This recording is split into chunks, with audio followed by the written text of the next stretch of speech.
All right, I'm gonna get on this video before the morning starts and everything gets busy and I can't do it. So this right here is a truck topper. Yes, it's a truck topper, not a slide-in, and I'll show you why. This is, in particular, this camper is a 2021, and he came in for some upgrades and for stuff that we needed to take care of on it.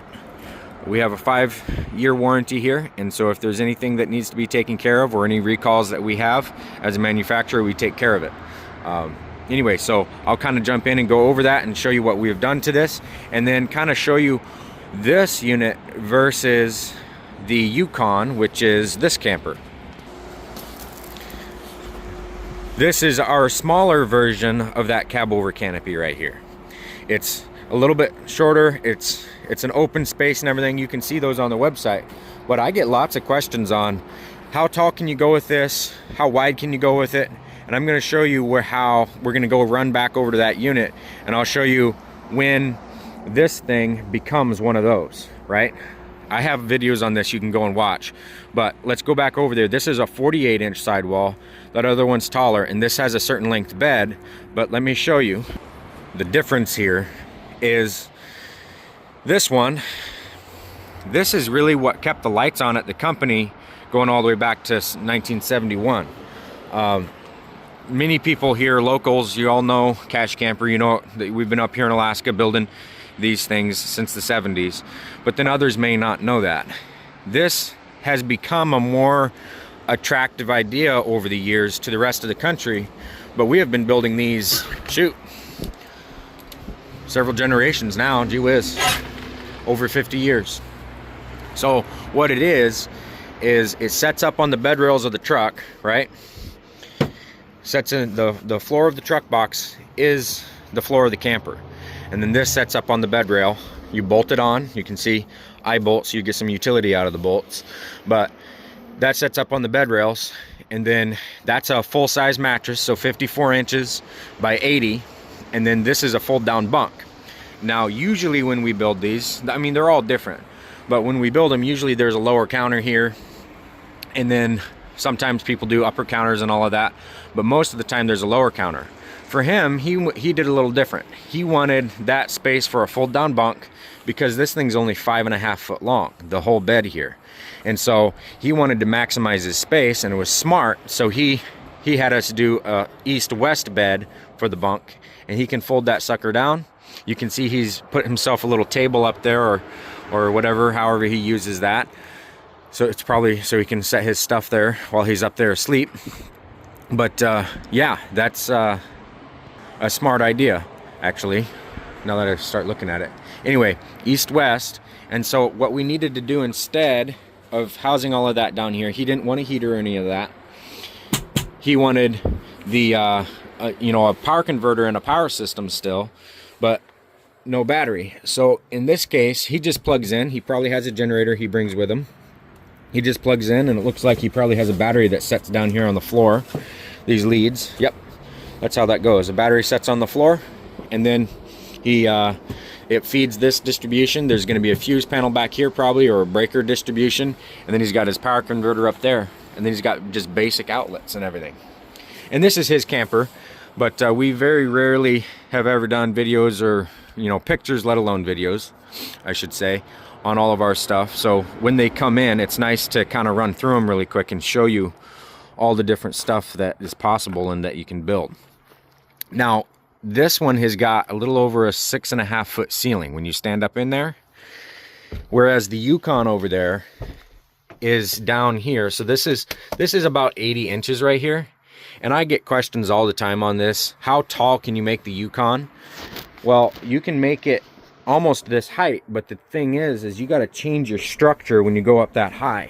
You got to, and then when you go wider than the base, than the truck bed itself. And again, I have another video on this that I'll link here, and maybe throw a card up here for you to go and see that, or link it at the end of the video.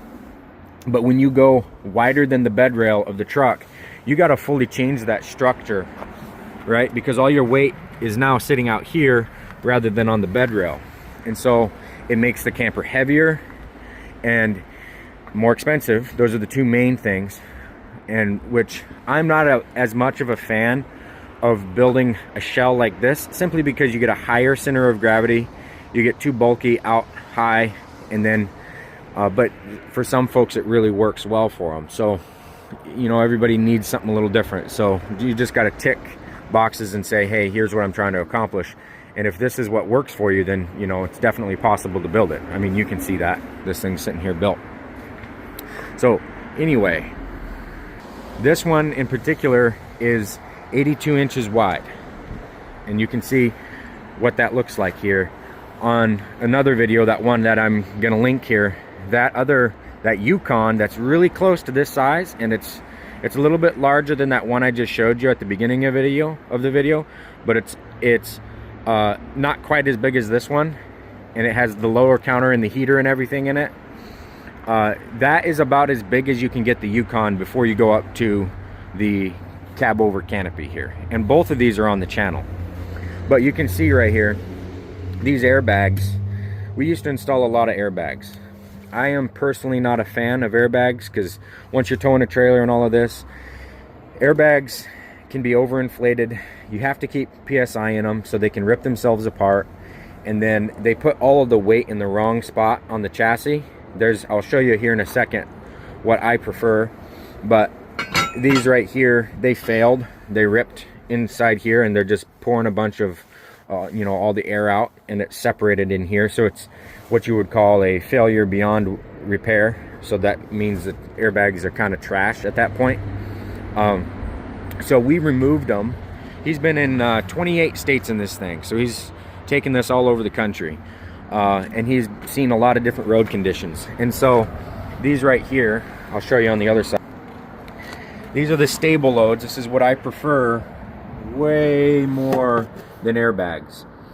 Airbags come in and they go right here, and they replace the jounce bumper, which is your overload stop bumper. They replace that. You take it out, and then you put the airbag bracket in here, and it kind of fills that space directly above the axle to the chassis. But the problem is it puts all the weight right here on the chassis, and it unloads your suspension. You want your load to come down here and be on this lower leaf spring, and you want all of that engaged. That's what you want when you have a lot of weight on a truck bed. You don't necessarily want to unload that and put all the weight in the center of the chassis. So airbags do have their place, but it's rare. You know, I'm not a huge fan of it.